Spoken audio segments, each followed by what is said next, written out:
When you picture a praying mantis, what comes to mind? Probably something elegant, right? Almost Zen-like. A master of disguise, a super patient hunter. But what if I told you that graceful look hides a life story that is just shockingly brutal? And I mean violent from the very first second it's alive. So that really begs the question. Is the praying mantis this incredible, graceful predator we all imagine it to be?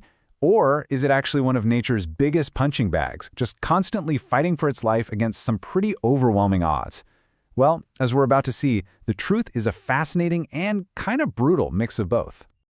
The mantis's fight for survival doesn't start out in the big, wide world. Nope, it starts right in the nursery. So let's dive into its brutal beginning, where being born isn't a miracle. It's more like the starting bell for a royal rumble. So, it all kicks off inside this thing called an ootheca. Think of it like a foamy, hardened egg case, sort of a biological apartment complex that the mother mantis builds to keep her eggs safe. It looks pretty secure, maybe even a little cozy, but what's inside is basically a ticking time bomb. Because inside that one single egg case, you are not alone. You're not one of a dozen. You are, on average, one of 200 siblings. 200! All just waiting to hatch at the exact same moment. Can you imagine being born into a crowd that big? And this is where things get really dark. The second you and all your siblings hatch, you are absolutely starving. There are no parents around bringing back food, so what's the closest, easiest meal you can find? Yep, the brother or sister standing right next to you. The very first act of a praying mantis's life is often, well, cannibalism. And that just perfectly sums up the harsh reality, doesn't it? It's not like it's malicious, it's just pure survival. From the moment they pop out, it's a frantic race to get strong enough, and that means eating the weakest around you. This brutal family feast ensures only the absolute strongest few even make it past their own birthday. So let's say you've survived the family reunion. You're one of the lucky ones. But oh, the dangers are just getting started. Your next huge challenge is just growing up. And for an insect, that means going through the absolutely terrifying process of molting, which is basically shedding its entire skeleton. Molting is an unbelievably vulnerable time. First, the mantis has to hang upside down, just letting gravity help it slowly, painstakingly wiggle out of its old, tight skin.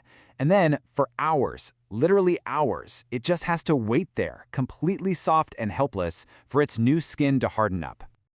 During this time, the mantis is basically a soft-shelled crab sitting out in the open. It can't move, it can't fight back, it can't even really hide. Any bird or spider or lizard that happens to walk by gets a super easy meal. Every single time a mantis needs to grow, it has to risk its life to do it. Okay, so if a mantis somehow survives its siblings and all those dangerous molting sessions, it finally makes it to adulthood. Hooray! Time to find a mate.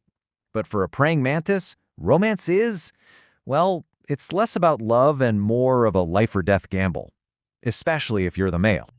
You have to understand, the male and female are coming into this with very different goals. The male, he has one simple objective: pass on his genes.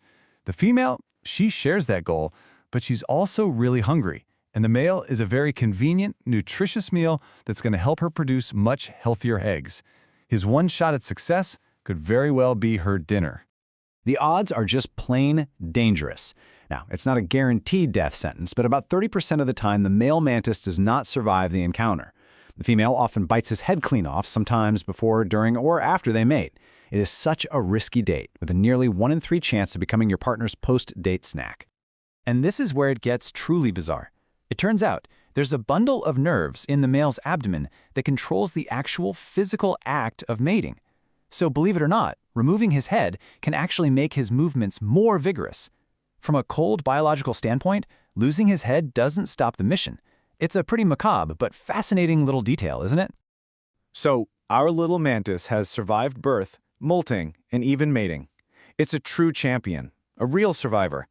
But its life of constant danger is far from over. Because for all its skill as a predator, and the grand scheme of the food web, the praying mantis is stuck right in the middle. In this list, this is just a small sample of the things that are trying to eat a mantis every single day. Danger is literally coming from everywhere.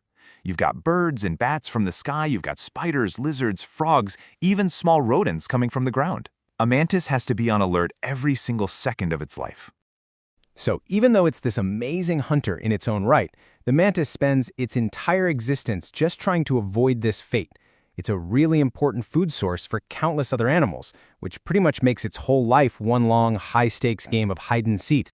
Which brings us to a final thought. We call it a praying mantis, right? Because of the way it holds its little front legs. It looks like it's in prayer. But after seeing its brutal birth, its vulnerable childhood, its deadly romantic life, and the endless list of creatures trying to eat it, it really makes you wonder, after all this, who is really the one doing all the praying?